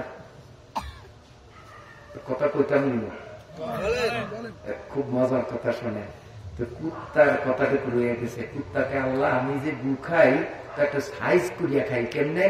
যদি গুয়ের লাদাটা শক্ততায় আমার বেচান, আমি দাঁত দিয়ে কামড় দিই, ছোট লাগাই না, দাঁত দিয়ে কামড় দিয়া চাবে চুবিয়া খাই, ছোট লাগতে দিই না।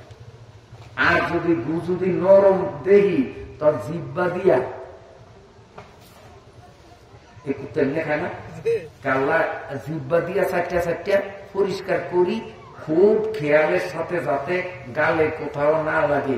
এরপরও যদি খেয়ালে ফেসে মরে যদি ঠোঁটে একটু লাগিয়া যায় তো খাওয়ান বন্ধ করিয়া দিয়া 1 সেকেন্ড দেরি করি না আমার নিকসা, আমি জিব্বা দিয়া চারটি আমার ঠোঁটে আমি পরিষ্কার করিয়া একটু গুমুক্ত করি। আমি নোংরামি পছন্দ করি না, গু খাইলে একটু সাইজ মতো খাই, আমি নোংরামি করি না, কুত্তায় করে। কাজী আল্লাহ আমি খাই গু এমনি, আর শুয়োরও গু খায়, কিন্তু ও গু খায় কেমনে?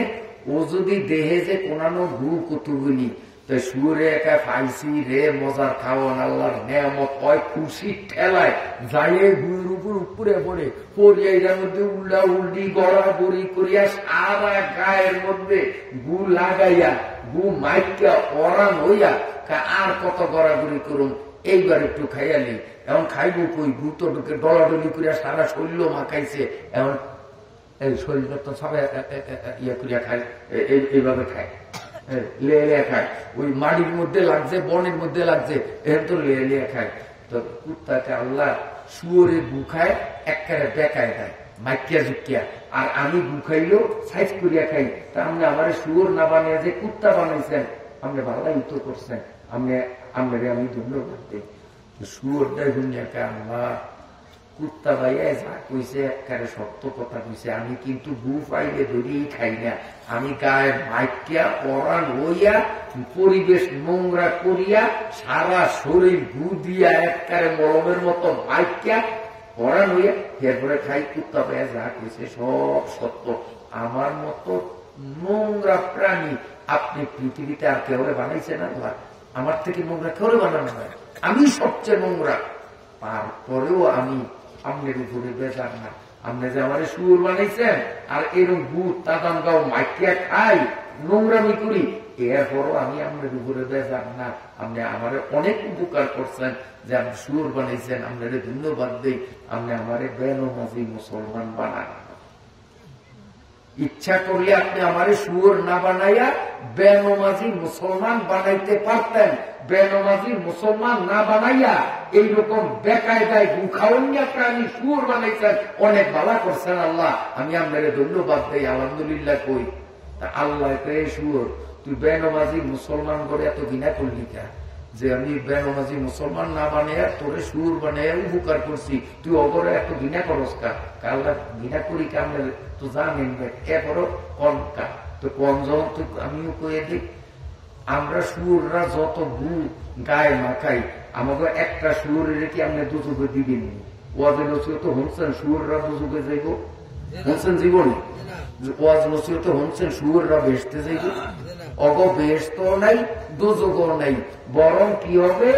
কেয়ামতে হাসরের মাঠে উঠবে, বিচার আচার হইব, বিচারের পর দিয়ে আল্লাহ করবো বাড়ির লোকে মিশিয়া যা, বাস এটি অস্তিত্ব বিলীন হয়ে যাইব, বাড়ির লোকে মিশিয়া যাইব, অগ দুযোগও নাই, বেহেশত শেষ, অস্তিত্ব শেষ। কিন্তু বেনমাজি মুসলমান গুলোর ঠিকানা কয় না। আর আপনারা কইতে পারেন না, সুরিয়াই কইলে কইয়া যায় আল্লাহ বেনমাজি মুসলমান গো ঠিকানা তো জাহান্নাম। আপনি আমার সুর না বানাইয়া যদি বেনমাজি মুসলমান যুবক বানাইতেন, তা আমার তো জাহান্নামের আগুনের মধ্যে জ্বলন লাগতো। তা আমার বেনমাজি না বানাইছেন, সুর বানাইছেন। আমি বেনমাজি মুসলমান যুবকের থেকে আমি সুর কুটি কুটি গুণে ভালো, কারণ আমার কপালে দুযোগ নাই, অপকপালে দুযোগ আছে। কোন তালে আছো যুবকরা? নামাজ পড়ো না, কোথায় নামিয়া গেছ? ছিলা আশরাফুল মাখলুকা, সৃষ্টির সেরা, আর এখন নিজের কর্মগুণে হয়ে গেল সুরের থেকে নিকৃষ্ট, নিজের জাহান্নামীদের দৃষ্টিমুক্ত করিয়া ফেলেছ। এই জন্য যুবকরা কি কর, নামাজ ধরবে না ছাড়বা? এই জোরে কর নামাজ ধরবি না ছাড়বি? এই নামাজ ধরবি না ছাড়বি? নামাজ যুবকদের মুখ থেকে একটু জোরে শুনতে চাই। কসনা বাবা সেই করা আছো, নামাজ ধরবি না ছাড়বি? কবে বুড়া হইলে একদিন কবর গেলে এসব কবের থেকে? হ্যাঁ কথা কনাকা কবের থেকে? আরে ধরে কম আজকের থেকে। আজকে এশার নামাজ যারা পড়ছো ধন্যবাদ। যেই যুবকরা এখনো এশার নামাজ পড়ো নাই, ওয়াজে আমার সামনে বসা আছো অথচ এশার নামাজ পড়ো নাই, আমি জানি না এরকম কেউ আছো কিনা। আমি আল্লাহর দোহাই দিয়া, আল্লাহর নামে কিরা কসম দিয়া তোকে পায়ে হাত রাখিয়া বললাম, আমি যখন মুনাজাত দিমু, মুনাজাতটা দিলে কেন ধারে মসজিদ আসেনি? ধারে মসজিদ আসেনি? একটা ধারে, এই ধারের মসজিদটা যাইয়া উজু করিয়া এশার নামাজটা পড়িয়া এরপরে বাড়িতে যাবি। যদি তা না করিয়া নামাজ না পড়িয়েই যদি বাড়ির দিকে যাস, আর কত যদি উষ্টাকায়া পড়িয়া ঠ্যাং ভাঙ্গিয়া ওই পঙ্গু হাসপাতালে যাওয়ানোর ঘটনা আমার আল্লাহ ঘটে দেয়, তা আমারে কিন্তু বদুয়া দিতে পারবি না। ঠ্যাং ভাঙবো, ঠ্যাং ভাঙবো, সন্দেহ নাই। পরীক্ষা করিস, পরীক্ষা করিস। আল্লাহর গজব নাজিল হইতে সময় লাগে না, আল্লাহর রহমত নাজিল হইতেও সময় লাগে না। তুই নামাজটা পড়বি, আল্লাহর রহমতের মালিক হবি। নামাজ পড়বি না এমন কায়দায় বুঝাইলাম, এরপরেও তুই বুঝবি না, তা আল্লাহর রহমত পাবি না, বরং আল্লাহর গজব তোর জন্য রেখি। ঠিক না ভাই? ঠিক ঠিক না ভাই? ঠিক। বন্ধুরা আমার, আল্লাহ রাব্বুল আলামিন কুরআনুল কারীমের মাধ্যমে বলতেছেন, قل إن كنتم تحبون الله فاتبعوني يحببكم الله ويغفر لكم ذنوبكم والله غفور رحيم। আল্লাহ পাকের বন্ধু হইতে রাজি আছেননি?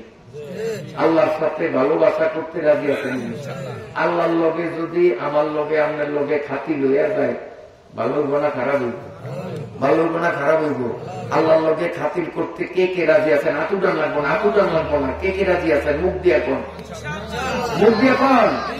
এই যে আপনারা ইনশাআল্লাহ কোন, এইটা কিন্তু ভিডিও ক্যামেরা হয়, ফেরেশতাগো ক্যামেরায়। এই যে এরকম ক্যামেরা যে দেখতেছেন না, এরকম আরেকটা ক্যামেরা আছে, ফেরেশতারা এখন ভিডিও করে। আর এই ভিডিওটা সরাসরি আমাদের জিন্দা নবী মদিনার কবরে শুইয়া এখন এই বেলুমিয়ার মুসলমানগুলোর মুখে ইনশাআল্লাহ শোনে যে এই বেলুমিয়ার মুসলমানগুলো এইভাবে ওয়াজের মাহফিলে বসিয়া আলহামদুলিল্লাহ কয়, ইনশাআল্লাহ কয়, আলহামদুলিল্লাহ কয়, জায়গা মতো নাউজুবিল্লাহ কয়। এটি নবী সরাসরি ফেরেশতার ক্যামেরার মাধ্যমে শুনতে পায়, নবী খুশি হয়, নবী দোয়া করে। তো নবীর দোয়া পাওয়ার জন্য জোরে সরে কোন ইনশাআল্লাহ। আল্লাহ, আমার নবী কিন্তু মরে না, আমার নবী কিন্তু কবরের মধ্যে জিন্দা, জানেন? আমার নবী মরা না জিন্দা? জিন্দা। যদি নবীর ভক্তের মতো ভক্ত আমি হইতাম পারি, নবীর তরিকা মতো যদি জীবনটারে গড়তে পারি, আর যদি মদিনা শরীফ যাইয়া নবীজির কবরটার পাশে দাঁড়াইয়া যদি কম আসসালামু আলাইকুম ইয়া আহলাল কুবুর, অথবা আসসালাতু ওয়াসসালামু আলাইকা ইয়া রাসূলুল্লাহ, তো নিজে কানে শুনবেন, কবরের ভিতর থেকে নবীজি উত্তর দিব ওয়া আলাইকুমুস সালাম, নিজের কানে শুনবেন। আর যারা নবীর তরিকা মতো চলে নয়, সমাজের মতো চলছে, নেতার কথা মতো চলছে, শয়তানের পরামর্শ মতো চলছে, আলেম ওলামাদের পরামর্শ নেয় নয়, মসজিদ মাদ্রাসা হক্কানি পীর বুজুর্গের লগে সম্পর্ক করে নয়, যেমনে মন চাইছে হেমনে চলছে, এই তেরে এক কোটিবারও যদি সালাম দেয়, সালাম দেওয়ার সব পাইব, কিন্তু সরাসরি নবী উত্তর দিবে না। এর চেয়েও চেতা ইয়ামন নাম হচ্ছেন আপনার, এই যে বর্তমানে ইসরায়েলে শয়তানে করে সাইজ করতেছে হুতিরা। গ্রামের মানুষ আপনারা খোঁজ খবর রাখেন কিনা জানি না, দেশে ইয়ামনের বাহিনী এখন হুতি ইসরায়েলি করে সাইজ করতেছে আল্লাহর রহমতে। এটা আল্লাহর কুদরত, আল্লাহ করে হাতে ইনশাআল্লাহ ইসরায়েলের 12টা বাজে দিতে আছে। ওদের হাতে ইসরায়েল পতন হোক, সবাই কোন আল্লাহুম্মা আমিন। ওদের হাতে আমেরিকা পৃথিবীর থেকে নাম নিশানা মুছিয়া যাও, সবাই কোন আল্লাহুম্মা আমিন।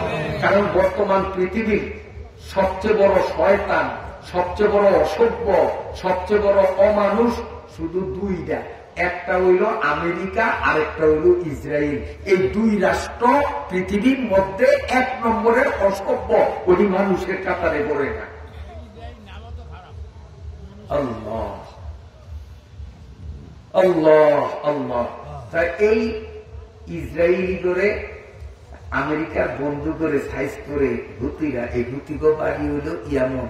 এই ইয়ামন দেশের এক বেড়ায়, ভালো করে শোনেন, নাম হইল সাইয়েদ আহমদ। বলেন কি নাম? বাড়ি কই? বাড়ি কই? ইয়ামন। নাম কি? সাইয়েদ আহমদ। মুখস্থ করেন, বাইক লইয়া যাবেন। নাম কি? সাইয়েদ আহমদ। এই বেটায়, হ্যাঁ, এই বেটায় নবীজির কবর জিয়ারত করতে গিয়া নবীর কবরের পাশে দাঁড়াইয়া, উনি ইয়ামনের ভাষা আরবি, হেরা কথা কয় আরবিতে, তো উনি আরবি ভাষায় নিজে কতটি কবিতা বানাইয়া নবীজির কাছে আবদার করছে। তার বাংলা অর্থ হইল এই, ও নবী, আমনে জিন্দা কবরে আমি দিলে 100% বিশ্বাস করি আমনে মুর্দা না। আমি এখন কে আমনের কবরের ভাষায় আমনে চোখ দিয়ে আমারে দেখেন, আপনি জিন্দা, আপনার সেই পাওয়ার আল্লাহ দিচ্ছে। আমি যদি আপনার খাঁটি উম্মত হইয়া থাকি, আপনার তরিকা মতো যদি চলিয়া থাকি, আমার কাজকর্মে আপনি যদি খুশি হন, তা আমি এখন সালাম দিমু আর আপনি আমারে ওয়ালাইকুম সালাম হুনাইবেন, এতে আমারে খুশি করতে পারবেন না। আপনি যদি কবরে তন আটটা একটু বাহির করেন আর আপনার ডাইনাতের তালুতে আমি সুমা দিতারি, তাইলে আমার কলজা ভিজবো। আপনি ডাইনাত আমারে সুমা দেওয়ানোর সুযোগ না দিলে আমি যতদিন বাঁচিয়া থাই আপনার কবরের তন 1 ইঞ্চি আমি জানি না, সরুন না, আমার দেশও ইয়ামনে আমি জীবনে জানি না। আপনার আত সুমা দেওয়ানোর অপেক্ষা আমি খারিয়াতাম। এখন চিন্তা করেন নবী আপনি হাত দিবেন না না দিবেন, তাইলে নবীর লগে কদ্দুর প্রেমের সম্পর্ক থাকলে এইরকম আবদারটা করতে পারে। আর যখনই এরকম আবদার করছে, সাথে সাথে আমার নবী কবরের ভিতর থেকে ডাইনাত দিয়া কবরের মাটিতে এমন জোরে গুতা মারছে, এক কুই গুতায় এই ডাইনাতের আঙ্গুলের থেকে নবীজির বগল পর্যন্ত এর ব্যাখ্যান কবরের বাইরে আইছে, এর ব্যাখ্যান বাইরে আইছে। আসার সাথে সাথে সাইয়েদ আহমদ রেফাই রহমতুল্লাহ আলী নবীজির হাতে একটা সুমা দিয়া উনি বেহুশ হয়ে গেছে। এরপরে চারিদিক থেকে হাজী সাহেবরা, হাজার হাজার হাজী সাহেবরা চোখ দিয়া খালি নবীর হাত দেখছে, সুমা একটু দেওয়ানের লোকিয়া আগ গেছে, কিন্তু নবী সুযোগ দেয় না, টান দিয়ে আমার হাতটা ভিতরে লইয়া গেছে, কখনো নবীর হাত ভিতরে হেরো মন লাগবে তো। কারণ সাইয়েদ আহমেদের মতো যদি আরো 2-4টা থাকতো তো নবী হাত আরো কতক্ষণ রাখতো যে এগুলো সুমাতে, কিন্তু নবী ছায়া দেহে যে আমার পাগল এই একটাই আছে আর সুমা দিব অন্য দিনে, কাজে আমি এই সুযোগ দিন না। ওই সাইয়েদ আহমদ সাহেব যখন নবীর এই হাতে সুমা দিছে, আল্লাহর নবীর টান দিয়ে হাত কবরের মধ্যে নিয়ে গেছে। তা আমার নবী জিন্দা না মুর্দা? আমার নবী জিন্দা না মুর্দা? এখন আজকের ওয়াজ মাহফিলে কে আইছে কে আইয়ে নয়, এইটা ফেরেশতারা ভিডিও করিয়া আমার জিন্দা নবীরে দেখায়। আমাদের সান কপাল যে এখন মদিনার নবী আমাদের দিকে ছায়া দিয়েছে। আর কপাল পোড়া এমন সুন্দর মাহফিল বাড়ির কাছে, তারপরেও মাহফিলে আসলো না আর আমার নবী অব চেহারাটা দেখলো না। এটি কপাল পোড়া না? এটি কপাল পোড়া না? তো আল্লাহ যে আমাদের সান কোয়ালিয়া বানাইছে মাহফিলে আনিয়া, নবী আমাদের চেহারা দেখতেছে, এই জন্য আমরা নবীর উপর একটু দুরূদ শরীফ পড়ি। বলেন সাল্লাল্লাহু আলাইহি ওয়াসাল্লাম, সাল্লাল্লাহু আলাইহি ওয়াসাল্লাম, সাল্লাল্লাহু আলাইহি ওয়াসাল্লাম। একবার দুরূদ পড়লে 10টা রহমত। সাল্লাল্লাহু আলাইহি ওয়াসাল্লাম, সাল্লাল্লাহু আলাইহি ওয়াসাল্লাম, সাল্লাল্লাহু আলাইহি ওয়াসাল্লাম। আল্লাহর লগে দুস্তি করতে যদি চাই তা আল্লাহ শিখে দেয়। আমি যে আয়াত দিয়া নবী আমনে দুনিয়ার মানুষের কইয়া দেন, আগে আমনের লগে দোস্তানি করতে হইব। আমনের লগে যে দোস্তানি করব হ্যারে আমি আমার দোস্ত বানিয়ে নিব। কইলেন না? আল্লাহ নবীকে কইয়া দেয়, আমনে দুনিয়ার মানুষের জানিয়ে দেন, দুনিয়ার মানুষ যদি আমার লগে খাতির করতে চায়, প্রেম করতে চায়, ভালোবাসা করতে চায়, তা আপনি মানুষের কইয়া দেন হে গুণে যেন আমনের লোকে প্রেম করে। তো নবীর লোকে প্রেম করে মানে নিজের কাজ কর্ম সব নবীর তরিকা মতো করবে। কি বলেন?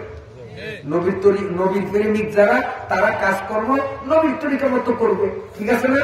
আর যারা ওই নেতানিয়াহু আর জো বাইডেনের প্রেমিক, হেরা কাজকর্ম হে ইহুদি আর খ্রিস্টান আর মুদির প্রেমিক যারা, হেরা হিন্দুকে মতো এই নিয়মে করব। আমরা মদিনার প্রেমিক, আমরা নবীর প্রেমিক হইয়া নবীর তরিকা মতো চলার নিয়োগ করতে পারি কিনা আল্লাহ আমাদের কবুল করুক। সবাই কোন আমিন, সবাই কোন আমিন, সবাই কোন আমিন। কপাল গুনে যদি মদিনা যাইতে পারি আর নবীর উম্মত হইয়া, যদি নবীর খাঁটি প্রেমিক হইয়া নবীর কাছে আবদার করি যে নবী সাইয়েদ আহমদের সুমা দেওয়ার নিয়ে সুযোগ দিচ্ছেন, আমিও আপনার একটা পাগল আইসি, আপনি একটু আত্মা দেন, খোদার কসম করিয়া বলি ইনশাআল্লাহ আপনার সামনে আমার নবী হাত বাইর করিয়া দিবে, আপনি সুমা দিতে পারবেন। কোন সন্দেহ নাই, কোন সন্দেহ নাই। সই হাদিস দ্বারা প্রমাণ। আমার নবী মরে নয়, আমার নবী জিন্দা। আমাদের দৈনন্দিনের আমলের চিত্র মানে ফটো ভিডিও নবীকে দেখানো হয়। قل إن كنتم تحبون الله فاتبعوني يحببكم الله। আল্লাহর সাথে দোস্তানি করতে হলে নবীর সাথে দোস্তানি করতে হবে। আল্লাহ বলেন নবী গো, আপনার লগে দোস্তানি যে করবে আমি আল্লাহ নিজে তার সাথে দোস্তানি করব। আমি তারে আমি কলিটা নিয়ে নিব, আমার বন্ধু বানিয়ে নিব। সুবহানাল্লাহ। আল্লাহ বলেন শুধু আমার দোস্ত বানাইব তা না, ওয়ায়াগফির লাকুম যুনুবাকুম। পরওয়ারদিগার আলম বলেন নবী আপনি জানাইয়া দেন, আপনার অনুসরণ করার কারণে, আপনার সাথে খাতির করার কারণে এই মানুষগুলো মানে আমি আল্লাহ আমার বন্ধু বানাইয়া এই আমার বন্ধুগুলির পাপী হিসাবে আমি দেখব, এইটা আমি বরদাস্ত করতে পারবো না। এই জন্য আমার প্রত্যেকটা বন্ধুর জীবনের সমস্ত গুনাহগুলারে আমার কুদরতি মেশিনের মধ্যে ঢুকাইয়া গুনাহগুলারে সওয়াব বানাইয়া দেব। ওদের আমল নামায় শুধু সওয়াব আর সওয়াব, সওয়াব আর সওয়াব, গুনাহ বলতে কিছু থাকবে না। যেমন গম মেশিনে ঢুকাইয়া দিলে আদা হইয়া বাহির হয়, দেখছেন নি আপনারা জীবনে? দেখেন না মনে হয়। এন্ডা দিলেন গম, হঞ্জা বাইরে কি? এন্ডা দিলেন ধান, হঞ্জা বাইরে কি? সার মাসাল্লাহ বুঝেন। যেই মানুষগুলো নবীর লোকে দোস্তালি করবে, আল্লাহ বলেন ওই মানুষগুলোর সাথে আমি আল্লাহ দোস্তালি করব। করিয়েই যখন দেখবো এদের আমল নামায় হাজার হাজার গুনাহ, আমি আল্লাহর কাছে শরম লাগবে যে আমার দোস্ত, আমার বন্ধু, আর তার আমল নামায় থাকবে গুনাহ, এইটা সাজে না। এই জন্য আমি আল্লাহ ওই আমল নামার থেকে গুনাহগুলারে উঠাইয়া আমার কুদরতি মেশিনের হলারের মধ্যে ছাড়িয়া দেব, এদিক দিয়া আমার বন্ধুর গুনাহগুলো ঢুকাইব, হলারের ওই মাথা দিয়া গুনাহগুলো সব সোয়াব হইয়া বাহির হইয়া যাবে, কোন গুনাহ থাকবে না। दिल के वास्ते पैदा किया इंसानों को, वरना तौअत के लिए तुझ कम न ते करो बिया, वरना तौअत के लिए कुछ कम न ते करो बिया। কষ্ট হয়নি আপনাদের? কষ্ট হয়নি আপনাদের? আল্লাহ জীবনের সমস্ত গুণাগুলোরে মাফ করিয়া দিবেন, আল্লাহ গুণাগুলোকে নেক দ্বারা রূপান্তরিত করিয়া দিবেন। আল্লাহু গফুরুর রহিম। আল্লাহ বলেন দুনিয়ার মানুষের জানাইয়া দেন, দুনিয়ার মানুষের গুনার মাত্রা যত বড়, সারা পৃথিবীর পাপীদের পাপ একসাথ করলে তাদের পাপের পরিমাণ যত, আমি আল্লাহর ক্ষমার মাত্রা তার সে অসংখ্য কোটি গুণ বড়। আমার বন্দা আমার কাছে মাপ চাইতে দেরি, আমার বন্দারে মাফ করিয়া গুনামুক্ত করিয়া জগজগে ফকফকে সাদা বানাইতে 1 সেকেন্ড সময়ও লাগে না। যতবার তওবা শিকাস্তি বাজো আতু বাজো আ।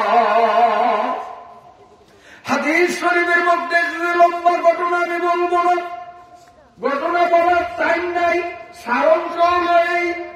একটা যুবক, এ যুবকটা ভালো করিয়াছেন, মদিনার একটা যুবক।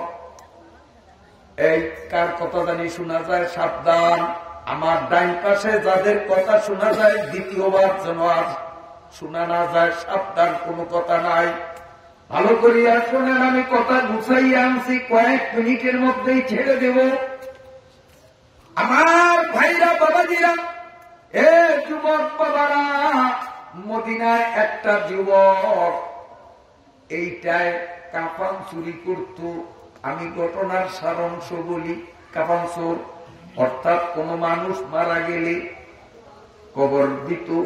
এই দুপুর রাইতের সময় এই চোরায় কবরস্থান যাইয়া খন্তা কোদাল দিয়া কবর ছালাইয়া লাশ পর্যন্ত যাইয়া লাশের ল্যাংটা করিয়া কাফনের কাপড়গুলি চুরি করিয়া ধুইয়া মুছিয়া ইস্তারি করিয়া এগুলি বাজারে বিক্রি করত।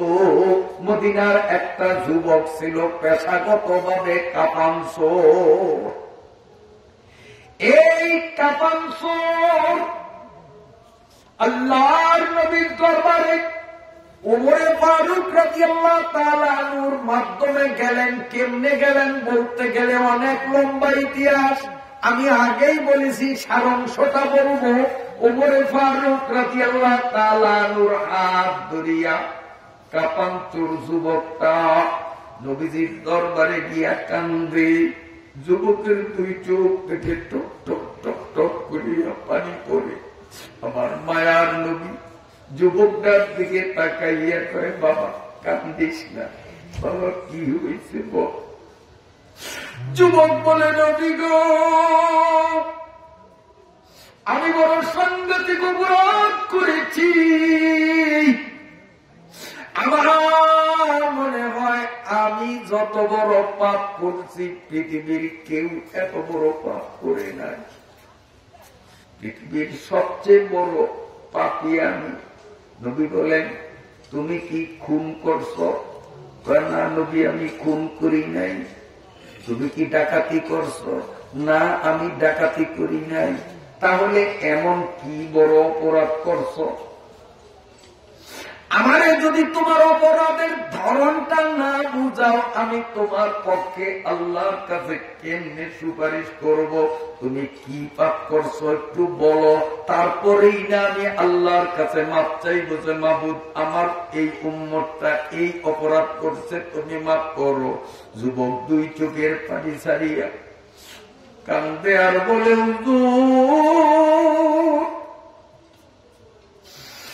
আজ থেকে 3 দিন আগে অমুক বড় মেয়ার অবিবাহিতা সুন্দরী একটা মেয়ে মারা গেছে। নবী বলেন জানাজার ইমামতি তো আমি করছি, দাফান কাফান তো আমি করছি। হুজুর আমি গভীর রাত্রে কবরস্থানে যাইয়া আমার অভ্যাস মতো সেই কবরটারে ছাড়াইয়া যুবতী লাশে গায়ের থেকে 5 টুকরা কাপড় আমি খুলিয়া যখন উপরে উঠতে লাগলাম, আমার পাপিষ্ঠ মন নফস শয়তান আমারে কয়ে, যুবক 5 টুকরা কাপড় পাইয়াই তুই যথেষ্ট মনে করলি, হাতের টর্চলাইটটা একটু মারিয়া দেখ মেয়েটার শরীর কত সুন্দর, অন্তত এক নজর দেখলেও তোর সুন্দরী মেয়ে দেখার একটা তুই যৌন তৃপ্তি পাবি। ইয়া রাসূলুল্লাহ, নফসের তাড়নায় আমি যখন আমার টর্চলাইটটা মেয়ে উলঙ্গ মেয়েটার দিকে মারলাম, আপাদমস্তক সারা শরীর 18 বছরই একটা মেয়ে, তাও বিশ্ব সুন্দরী মেয়ের শরীরের সৌন্দর্যতা যখন আমার চোখের সামনে স্পষ্ট, আমার পাপিষ্ঠ মন বলে, যুবক শুধু চোখ দিয়া তাকাইয়া তাকাইয়া মজা নিলে চলবে না, এই গভীর রাত্রে কেউ তোরে দেখতে আসবে না, তুই অবৈধ কাজ তার সাথে করিয়া দেখ, এমন সুন্দরী মেয়ের সাথে মিলনের স্বাদ কারে গয়। ইয়া রাসূলুল্লাহ, ইয়া হাবিবাল্লাহ, আমার পাপাত্তার তাড়নায় অন্ধকার পরিবেশ কবরের মধ্যে ওই যুবতী লাশটার সাথে যখন জিনা করলাম, আমি আমার যৌন কাজ সারার পরে যখন কবর থেকে উঠা আরম্ভ করলাম, অমনি মেয়েটা আমাকে খপ করিয়া ধরিয়া বলে, যুবক কি করলি? তুই আমার খামাখানা পাক বানাইয়া দিলি, কিয়ামতের ময়দানে আল্লাহর আদালতে আমি অপবিত্র হইয়া উঠব। তুই আমারে কেন না পাক বানাইলি রে যুবক?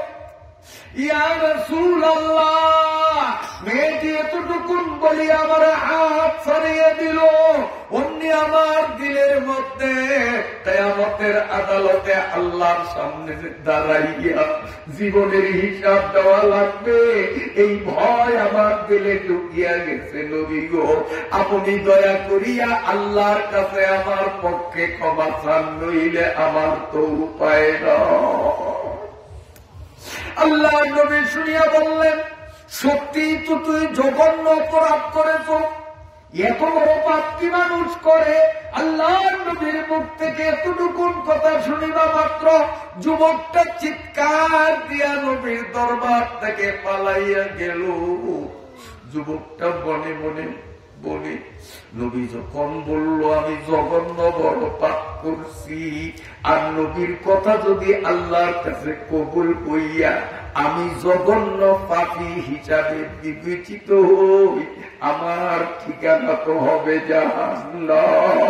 জাহান্নাম তো আমি সইতে পারব না। যুবকটা দৌড়াইয়া গেল। নবীজির সামনে আমি থাকলে নবীজির রাগ উঠবে, বদদুয়া দিবে, এই জন্য যুবক দৌড়াইতে দৌড়াইতে দৌড়াইতে দৌড়াইতে অনেক দূরে একটা উঁচা পাহাড়, ওই পাহাড়ের উপরে উঠল। পাহাড়ের উপরে উঠিয়া দুই হাত তুলিয়া মুনাজাত দেয়, দুই চোখের পানি সারিয়া কান্দে আর বলে, মাবুদ, আমি নিচের থেকে উপরে উঠতে উঠতে পাহাড়ের চূড়ায় উঠছি, আর উপরে ওঠার শক্তি আমার নাই গো খোদা। যদি এইভাবে উঠতে উঠতে তোমার আরশ পর্যন্ত ওঠার রাস্তা পাইতাম, তোমার আরশে আসিয়া আল্লাহ তোমার কুদরতি পা ধরিয়া আমি মাপ চাইতাম। আমি তো আর আগাইতে পারি না, আমার শক্তি শেষ। আল্লাহ তোমার নবী বলেছে, আমি বলে জঘন্যতম পাপ করেছি, আমার মনে ভয় ঢুকিয়া গেছে।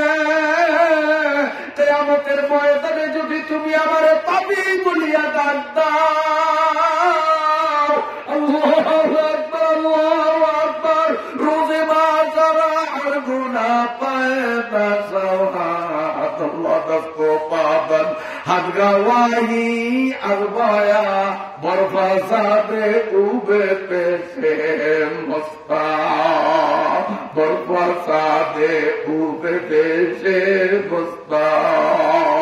মাবুদ গো, তুমি আমারে পাপী বলিয়া ডাক দিবে, আমি জাহান্নামে যাব কেমনে জাহান্নাম।